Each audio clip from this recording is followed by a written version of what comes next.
Warning, today's episode contains spoilers. So if you have not seen the movie or TV show that we are talking about, we highly recommend that you watch it first, then listen to this episode. Thank you.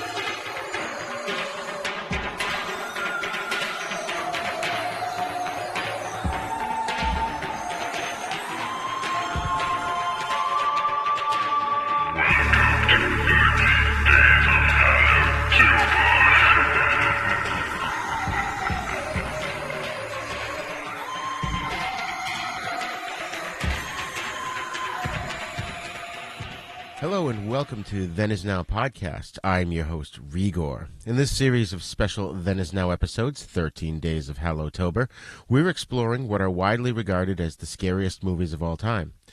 Joining me today is filmmaker Joe Lemieux. Joe has directed Creeping Paralysis, Veil of Blood, and co-written and produced the romantic comedy The Stoop, and is currently producing a TV show called The Other Side of Midnight with Leanne Rubin as horror hostess Ursula Grimsworth. Hello, Joe. What do you know? Welcome to the show. Thank you. I'm so glad to be here. Awesome. We're glad to have you. So I'm going to give a brief synopsis of the film first, and then we'll dive into it. Today's film is, of course, The Exorcist from 1973.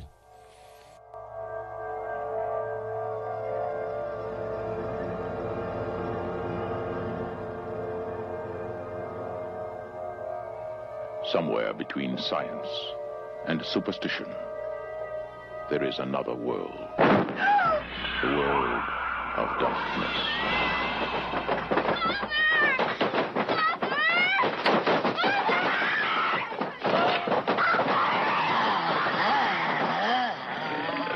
Nobody expected it. Let's see what Nobody believed it. And nothing could stop it. There are no experts. You probably know as much about possession as most priests.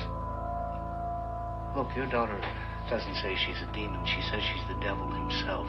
I'm telling you that thing upstairs isn't my daughter. Now, I want you to tell me that you know for a fact that there's nothing wrong with my daughter except in her mind. You tell me you know for a fact that an exorcism wouldn't do any good. You tell me that!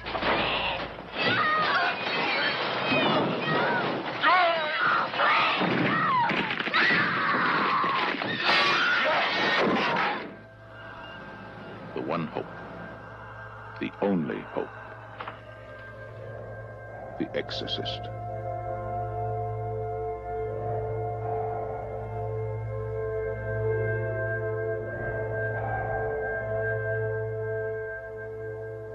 Lancaster Merrin, a veteran Catholic priest who performed an exorcism in the 1950s, is on an archaeological dig in the ancient city of Hatra in Iraq.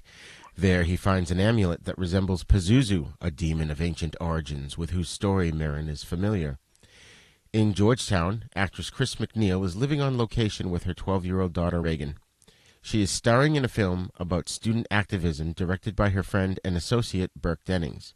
After playing with a Ouija board and contacting a supposedly imaginary friend whom she calls Captain Howdy, Reagan begins acting strangely, using obscene language and exhibiting abnormal strength. Additionally, there is poltergeist-like activity in the home at night. Chris hosts a party during which Reagan comes downstairs unannounced, tells one of the guests, an astronaut, that he will die up there, and then urinates on the floor.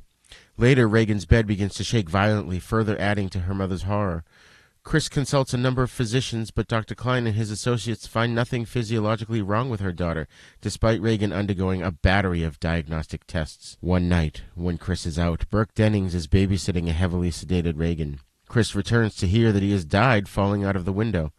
Although this is assumed to have been an accident, given Burke's history of heavy drinking, his death is investigated by Lieutenant William Kinderman. Kinderman interviews Chris. He also consults psychiatrist Father Damien Karras, a Jesuit priest struggling with his own faith, which only worsens after the death of his frail mother. After examining Reagan and through a series of incidents, Karras believes he has enough proof to convince the Catholic Church to authorize an exorcism. The Archbishop calls in Father Merrin for help, and the two priests must battle the demonic force within Reagan in order to save the girl's life. So, Joe, when did you first see this, and what was your initial impression of the movie? I think the first time I saw it was actually as a kid. Back then, kids were not allowed to watch stuff, no matter what it was rated back then. I don't think my parents really watched over us as far as where we could watch horror movies. Maybe my sisters subjected me to it, freaking they freaked the shit out of me. So. But I do remember the book being in the house always. So, How interesting. So, and there's a funny story because my mom read the book and knew how scary the book was. I mean, I know how close the book is to the movie, but she forbid one of my sisters from seeing the movie. And my sister, being a teenager, I think she was maybe 17 or 16 at the time. Saw it, I had a nightmare, and my mom went in the room. It's like, "You saw it, didn't you?" It's like, I did. It's like, "You can punish me where you want." It's like, "Please let me sleep with the lights on." I'm like, "No, the lights are turning off. We don't work for General Electric." So That's great. But I remember I was really young when I saw it. So yeah, my parents always took me to rated R movies, particularly horror movies. I think I've told this story several times on the show here. My very first movie, and I remember this vividly, age 2, 1972, in the backseat of the car at the drive-in. My first movie was Asylum, the anthology Amicus film with Peter Cushing and Herbert Lom. And for years, my mother and I had forgotten the name of the film, and we called it Chopping Heads because we couldn't remember the name of the film. That is a good one, too.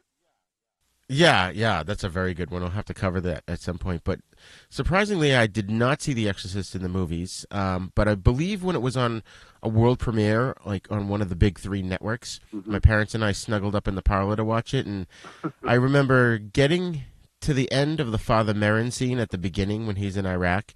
And then I just ran out of the room and to my bedroom, and I was like, "Yeah, I'm not watching that." For me, just its reputation alone. Yeah. For me, today I can only watch in the daytime, and I make horror films, and I love horror movies. But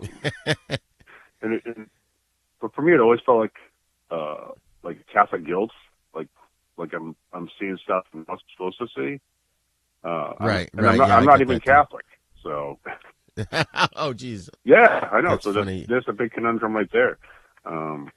I think that's one thing about this film. I went to Catholic school my whole life, and I really think that it was part of that whole satanic panic that was going on in the 70s, and it just preyed on, because back then I think most people to a degree were religious, and so it just preyed on those fears that the religion had sort of beat into us. Yeah, and of course it's like a blockbuster back then, right? So it's like when the first horror films became a blockbuster, other than Jaws, right? Yes, yep. Although Psycho was nominated for 3 or 4 Academy Awards, 13 years before that. But so I didn't see this in full until my late teens, and then what struck me about the movie was the end. I loved the ending so much; it just blew me away. I ended up buying it on VHS and DVD, and I have it on all different formats now. Let's get into the cast and the crew a little bit here. So, the director of the film is William Friedkin. And some of his most notable films are The French Connection with Gene Hackman, Sorcerer, The Brinks Job, which, by the way, a little bit of trivia here. When they filmed The Brinks Job, they came to my hometown of Stoneham, Massachusetts back in 1977 to film a couple of scenes. Huh. And I remember walking downtown with my mother to watch them film. And, of course, when we went and saw the movie, there was a 2-second shot of a car pulling up through Stoneham Square, and that was it. Huh. That's cool. But he more recently, Friedkin directed a movie called The Devil and Father Amorth in 2017. And I've only heard a little bit about this. I would like to see this, but apparently it's a documentary where he filmed an actual exorcism. and the priest doing it would only let him in with his camera, no crew, no nothing. Oh wow! So that one I'm really curious to see. The Yeah. Devil and Father Amorth. That looks really good. At least he's still working. Well, exactly, yeah, and I think he's pretty old too. Yeah, like we said in his 70s. Same thing with William Peter Blatty, who he wrote the novel that this movie was based on, and he also wrote the screenplay. So I would imagine, even though I haven't read the book myself either, I would imagine the movie is probably fairly close to the book. Yeah, I mean, considering the author. In Exorcist 3 as well, and directed it. That's right. Yep.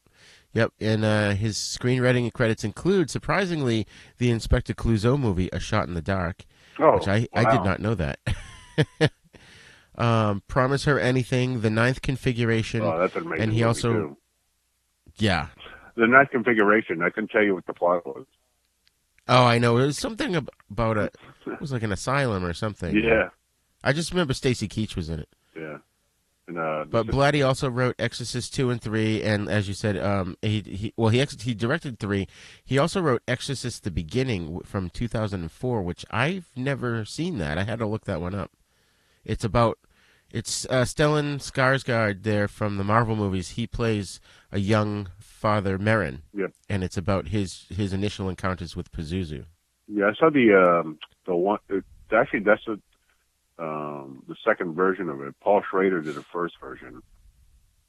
Oh, really? Yeah, and fully shot it, and the studio hated it, so they got Blatty to come in and do a second one. Interesting. So do the whole movie over again. So that's which movie is that then? It's called Dominion. Oh, interesting. Which is actually it's the Exorcist prequel that was never really released. It was released on DVD, but on theaters. It's stupid. Wow, I had no idea. Dominion, we'll have to look that one up. If anyone is out there has seen Dominion, write into us and let us know what you thought about the movie. Okay, so with the cast, we've got Ellen Burstyn as the mom, Chris McNeil. And she'd been in quite a few movies, including The Last Picture Show, Alice Doesn't Live Here Anymore. She even had her own TV series, the short-lived Ellen Burstyn Show. But it wasn't until 2000, the year 2000, 27 years after The Exorcist, that she was back on the map with the Academy Award-nominated Requiem for a Dream, in which she gave a stellar performance that got rave reviews.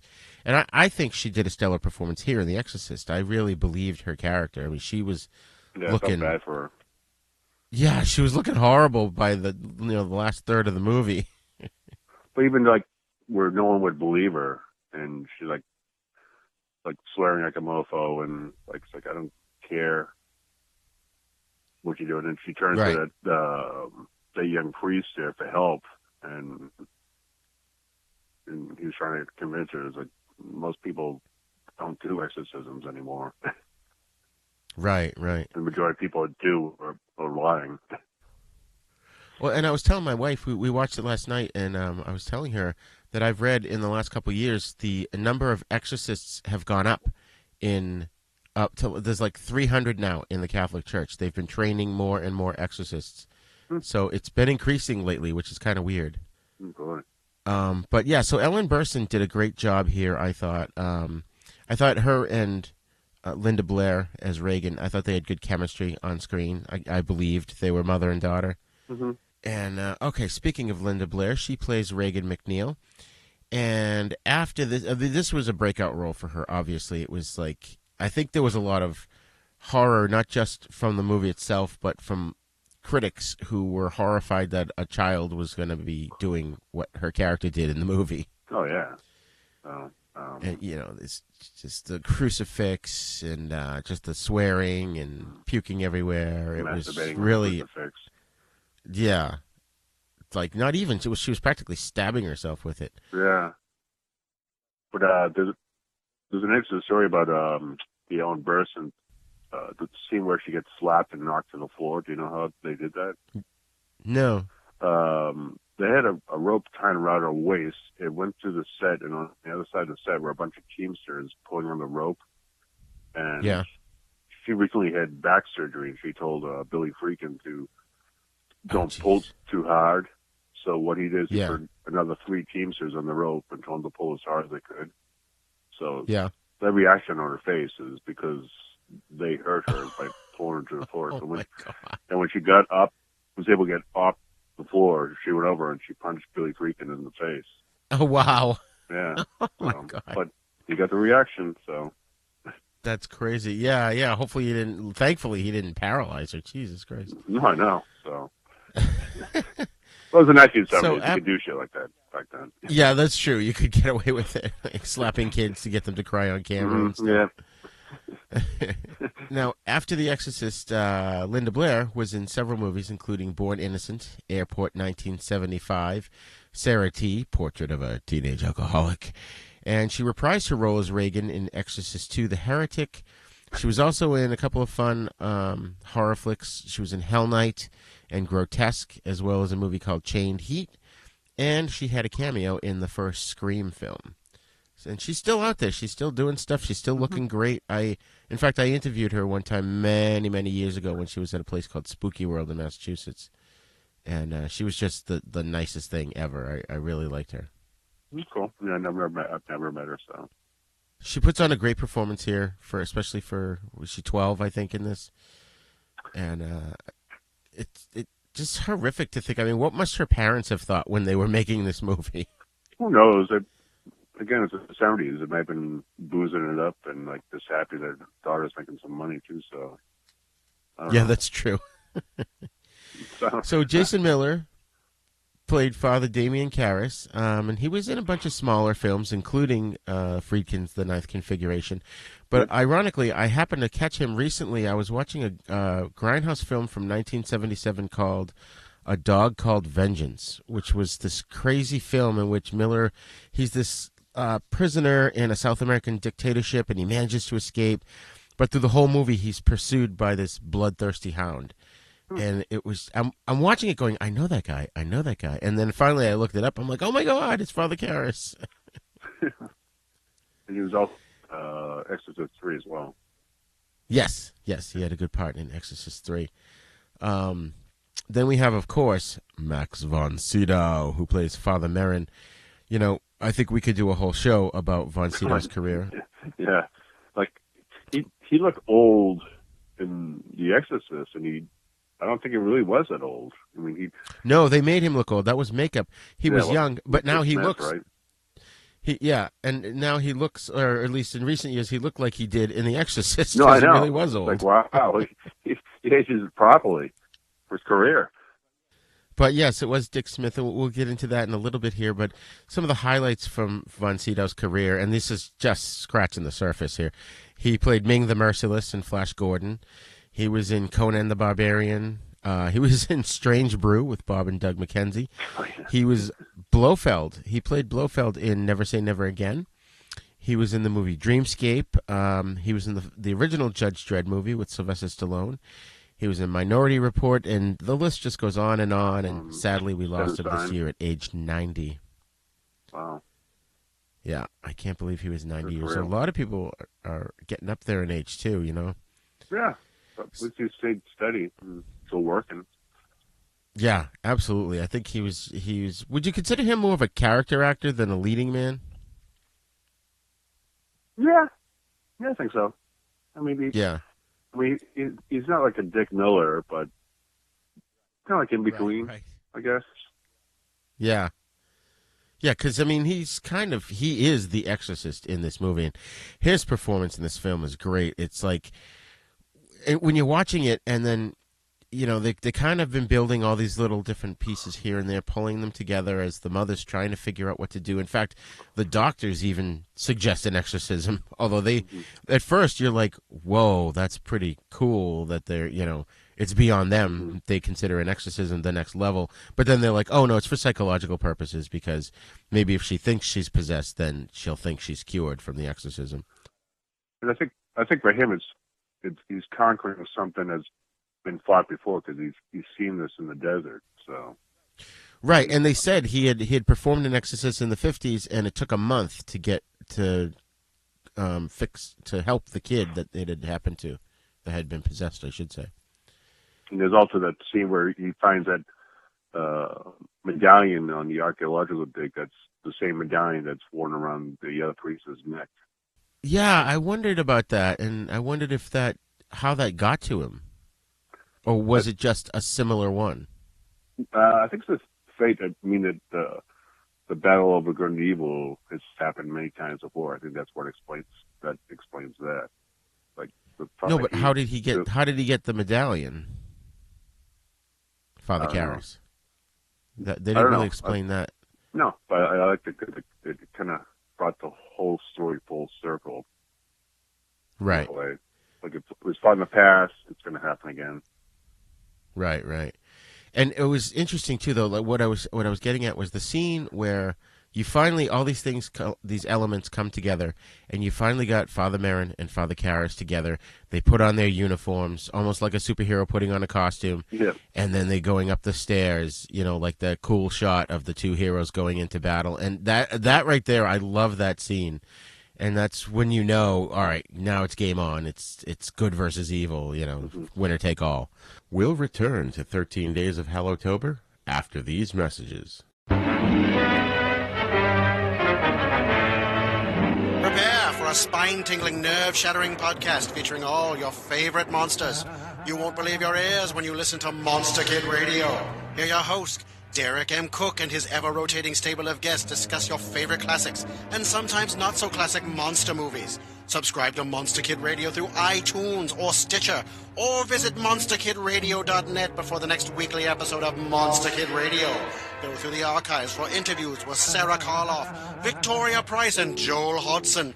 Listen to discussions about movies like Creature from the Black Lagoon, Island of Terror, and King Kong. And don't forget convention coverage from Monster Bash and the H.P. Lovecraft Film Festival. Classic Monsters, Modern Talk, and the head of Rondo Hatton. Only on Monster Kid Radio.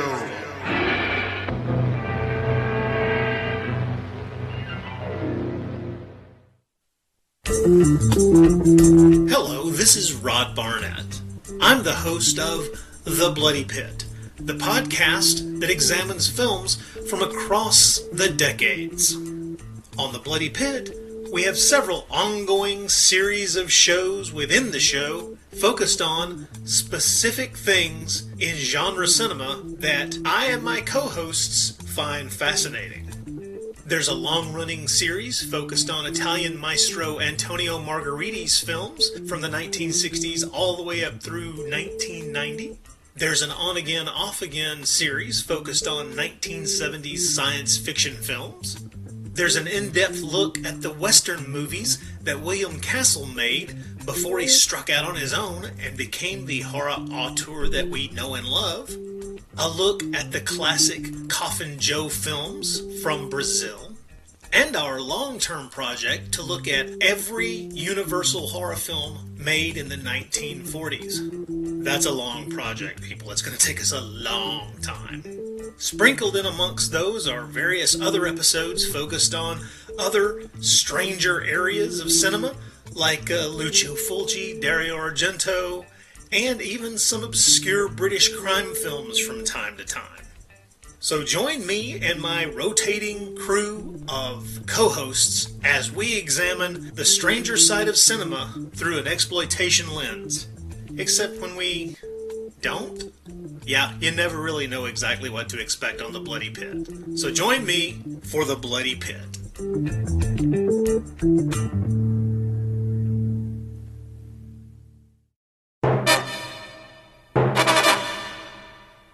Then, of course, we have Lee J. Cobb, and he was Detective, what's his name? I forgot his name now. Kinderman, yep, he was Detective Kinderman. And what's funny about Lee J. Cobb is every time we have corn on the cob in the house, I refer to it as corn on the Lee J. Cobb, and nobody gets the joke. I would. No.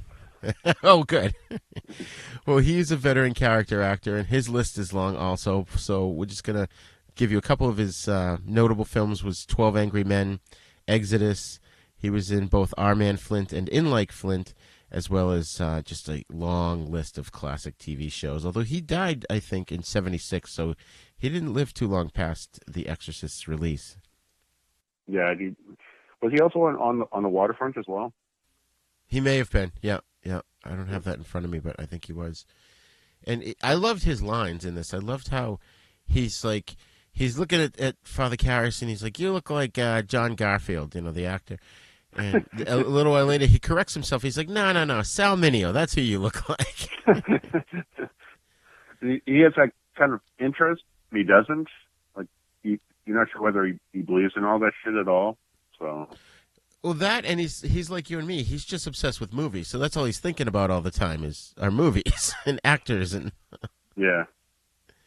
So that was really funny, and then we had Jack McGowan as Burke Dennings, who I got the impression that he was Chris's boyfriend, because Reagan says to her at the beginning, "Are you going to marry Burke?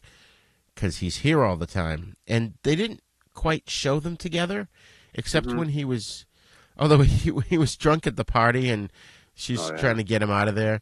That was the best scene. He's taunting the German butler. He's just standing there like teasing him and antagonizing him about World War II. And he's like, "I'm Swiss. I'm not German." Yeah, there's like some little bits of humor in there, which you kind of need because the movie is like dire from there on out. So right. And it's funny, he's another great character actor, but our audience may know him best as the paleontologist from The Giant Behemoth, but also, or is it Behemoth? And also, this one, I knew I recognized him when I watched the movie, and I just couldn't put my finger on it. He was Professor Abronsius in The Fearless Vampire Killers. It was him and Roman Polanski that were neither fearless nor did they kill any vampires, but yeah, that was him. Oh. Wow. And then, as you had mentioned earlier, Dick Smith did the makeup. And did you know that Rick Baker has an uncredited role as a special effects assistant in this movie? I briefly heard something about that through a Bob Burns documentary, because Bob Burns get Rick Baker into the business. Because I guess Rick Baker had all his makeup stuff, and he went to the makeup guild, and they told him he was better off just getting a job doing something else because he's not going to survive in Hollywood. Wow. Yeah, so he decided doing makeup for Bob Burns, and Bob Burns went around to the people he knew and got him a gig on The Exorcist, and after that they were begging Rick Baker to join the guild, but he said, I'd join if I can join based on my rules and what I want to do. Wow. Yeah. That's awesome. They kind of stuck it to them. That's so good. And the makeup here is phenomenal. I mean, Dick Smith, I have Dick Smith's book. I got that when I was a kid about the art of makeup, I think. That's a really good book on how to just do it yourself makeup effects. Mm-hmm. Yep, I think I might have had it one time. I know I have that on my bookshelf here somewhere. Let's see.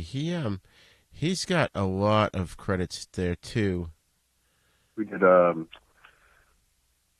one with Dustin Hoffman playing Little Man in there. Little Big Man, yep. Little Big Man. He did House of Dark Shadows. He even did makeup in The Godfather in '72. Oh wow! As well as Godfather 2. He did The Sunshine Boys, Taxi Driver, Marathon Man, The Deer Hunter, Scanners. It's Alive. Nighthawks. Yeah, I didn't see that on here. I saw something else about It's Alive recently, but this is just a partial filmography that I'm looking at here. He did Starman, as well as Amadeus, which I think that was an Academy Award-winning film. Oh, wow. And the remake of House on Haunted Hill in '99. So he was probably getting up there, I mean. Yeah, I would say so. He was born in 1922, and he died in 2014 at age 92. But this is the man who inspired a lot of makeup artists, like Rick Baker, like Rob Bottin, all these guys, Tom Savini. Yeah. All these guys got into the business because of Dick Smith. Yep. And I think I wonder if now Dick Smith was influenced by Jack Pierce from the original Universal horror films. I would say so, because even Rick Baker was inspired by Jack Pierce as well. So. Right. Right. And I think Dick Smith he was one of those guys that was not afraid to just take you in and show you his techniques and tell you what he's done. I think like Rick Baker said, he was very approachable to go to, but you're just a little intimidated first because he's actually working in Hollywood and you're not. Right. But once you approach him and told him what you were doing was similar, he was willing to take you under his wing. Yeah. Which is how it should be. Exactly. And I think that he was a good guy in that respect. That's really awesome. So let's talk about the music in this movie a little bit. We've got Mike Oldfield's "Tubular Bells" was used as the theme song, and then when I was researching the music on this film, the rest of it I didn't really know who did it, but I did not realize that the great Lalo Schifrin, who's a favorite of mine, he's done he's done like Mission Impossible and stuff. He composed music for this, but Friedkin hated it so much that he reportedly threw the tape out the window. And then Lalo said that had Friedkin just told him that the producers wanted something different, he could have done it. But it ended up being like one of the worst experiences of his life. I love Lalo Schifrin. He did all the Dirty Harry movies. He did Bullet with Steve McQueen. Yep. He did Cool Hand Luke. Yep. That sucks for him. I'm sorry to hear that. I know, kidding, huh? And apparently let's see here. I've got the website up here that talks about it. I'm just going to read this off of this particular website here. Safran's atonal Exorcist score was very much in the vein of Christoph Penderecki's, whose Cello Concerto No. 1 of Polymorphia was used in the film's final edit. It was very much in the vein of the addition of Bernard Herrmann-esque fright stabs. This score was used in an advanced trailer, which some have called the band trailer. As the stories go, this trailer literally made audiences sick when it was shown. It's unclear if the sounds and images were simply upsetting or if the flashing images were actually causing seizures in some viewers. And then, according to Schifrin himself, he says, when asked about what went on in Friedkin's reaction, he says, "The truth is that it was one of the most unpleasant experiences of my life, but I've recently read that in order to triumph in your life you may previously have some fails. What happened is that the director, William Friedkin, hired me to write the music for the trailer. 6 minutes were recorded for the Warner's edition of the trailer. The people who saw the trailer reacted against the film because the scenes were heavy and frightening, so most of them went to the toilet to vomit. The trailer was terrific, but the mix of those frightening scenes and my music, which was also very difficult and heavy score, scared the audiences away. So Warner Brothers executives said to Friedkin to tell me I must write less dramatic and a softer score. I could easily and perfectly do what they wanted because it was way too simple in relevance to what I had previously written. But Friedkin didn't tell me what they said. I'm sure he did it deliberately. In the past, we had an incident caused by other reasons, and I think he just wanted vengeance. This is my theory." So, yeah. So something went down, and now I want to hear that music and see that trailer. Yeah, I think I've seen it once. Really? Did you throw up? It's just... I'm kidding. The strobing effect is kind of, like you said, nauseating. Yeah, that's like I can't do found footage films. They make me nauseous. Except for Diary of the Dead. I think that one I was talking recently to someone about how Romero knew when to put the camera down and, when to use the security camera. Mm-hmm. Yeah, it wasn't bad. But one other thing too. I mean, this whole movie is atmospheric and creepy. I really loved it. I did notice a blooper first of all before I get to what I was going to say. I don't know if you noticed this, but after Father Karras' mother passes away, he's in his apartment and he's all despondent. So Father Dyer, the friend, comes over to console him. And at one point, he's helping Karras lay down on the bed, and he takes the cigarette from Karras, and he's like, "Oh, I'm going to take that," and he puts it in his own mouth and starts smoking it while he's helping Karras take his shoes off and stuff. And then he goes to say goodbye, and they show Father Karras laying there, and he's still got the cigarette in his hand, and yet Father Dyer has it in his hand too as he's walking away. I'm like, where did this other cigarette magically come from? Well, maybe he handed it to him. I mean, there's no scene of him handing it to him or something. No, there's no scene. And Father Dyer still had it with him when he left. Because he was still puffing on it while he's walking away. And Father Karras has one in his hand. Continuity. Where's the continuity people? I know, kidding. I think they were at lunch that day. Probably. I thought that was funny. Or a cigarette break. Yeah, no kidding. They didn't notice. Yeah. It's like, oh, here, we'll put this in there. Now, what I was going to say before that was one thing I love about this movie, and the version I watched actually had, and I didn't realize it until I saw the scene, it had the extra stuff that was cut out, like Linda Blair crawling down the stairs backwards. Oh yeah, that's a and eerie blood scene. dripping out of her mouth. Yeah, and then there's more shots of the scary head that just appears out of nowhere. One time it appears on her stove, and then just every time the flash. I mean, that alone freaked me out when I was younger. And it appears in the attic too. Yep, in the attic. It appears all over the place. And some of the stuff, even though they added for the director's cut, I prefer the original cut better. It's more subtle. Yeah. Because some of the stuff you hear, like the noises in the attic and her going up there and the candle flaming up, you don't know whether that's the demon or if it's just something else. Right. In fact, my wife was like, "Why did the candle just do that?" Yeah, I don't know. I don't know. But like Satan likes his candles. At first, I was like, "Oh, I think there's squirrels in the attic or rats in the attic." And I'm like, "Rats? Like what?" Well, that was cool because then she goes up there and she sees all the rat traps with the cheese still in them, untouched. And I kind of always thought that the demon came around because of several incidents, like the sacrilegious thing done to the church, the Ouija board, and the priest there. The priest had lost faith in his religion. Right. So I think because of those things. That to me is the best part of the movie, though, is the ending when Father Karras finally figures it out. And this is what sold me. When I finally saw the film as a young adult and I watched it all the way through to the end, I understood the ending. When Father Karras says, "Come into me, come into me," and you see him starting to change, and then for a split second he changes back to Father Karras, and he takes that moment to leap out the window and kill himself. And I just thought that was brilliant. It was just, all right, got the demon inside yourself. There's nothing I could do. Destroy myself. It destroys the demon, or at least dissipates it. And the guy fell down the steps as a real stunt man, and he really did it. Oh, really? Oh, I didn't know that. Twice. Oh my God.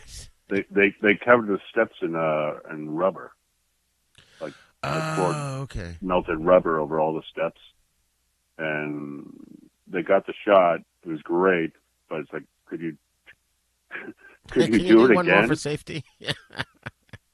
And it's sometimes the only way you could do it to keep yourself from getting injured. I mean, he was wearing all sorts of padding and stuff, but you think you just let your body go entirely limp and don't resist as you're falling. Oh wow, that's interesting. Yeah, I've seen those steps and they're horrific looking. Oh, you've seen them in real life? Yeah, I went up there, and and the house is not that close to the steps. It's a bit further away.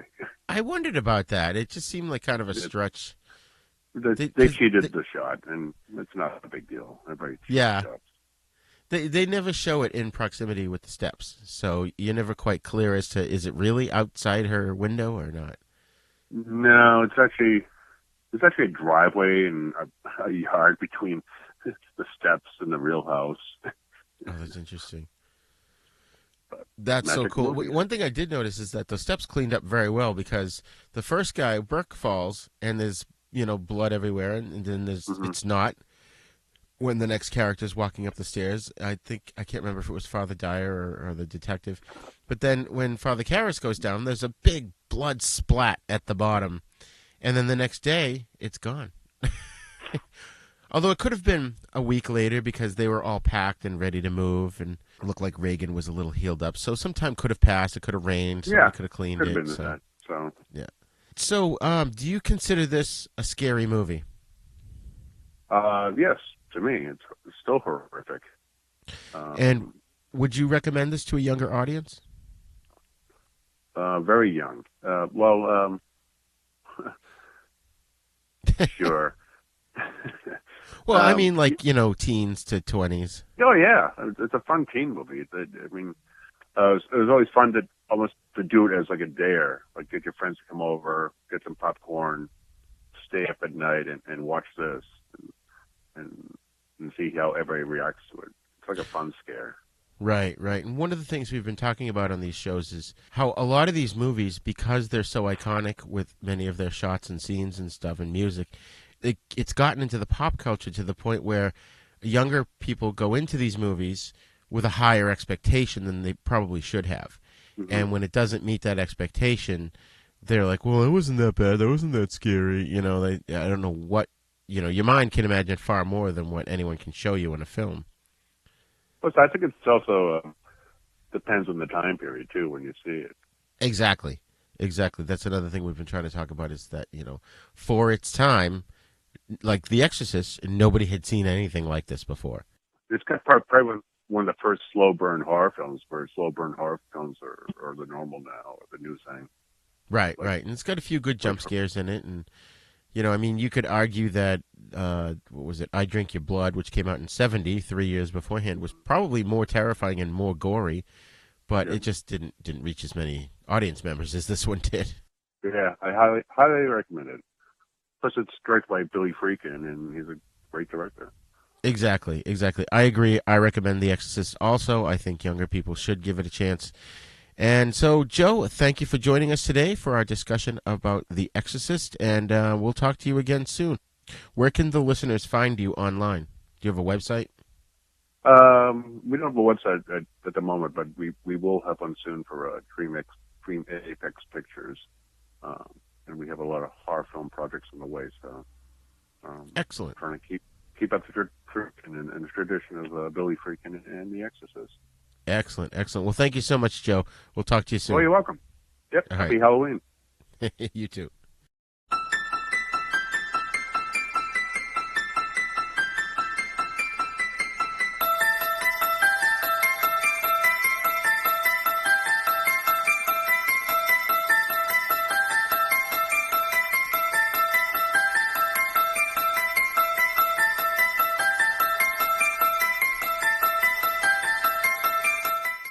Well, we hope you enjoyed this special edition episode of Then Is Now called 13 Weeks of Hallowtober. If you want to chime in on today's show, please send us an email at thenisnow42@gmail.com. And you can also check out our website, havenpodcasts.com. And we have another show called The East Meets the West, where we discuss spaghetti westerns and Shaw Brothers movies, so we hope you check that show out as well.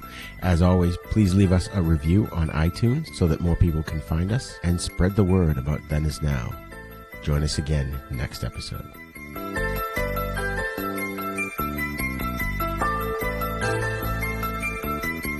Is Now podcast is intended for entertainment, educational, and informational purposes only. Sounds, music, and clips played during this podcast are the property of their copyright holders. All original content is copyright Jupiter Media.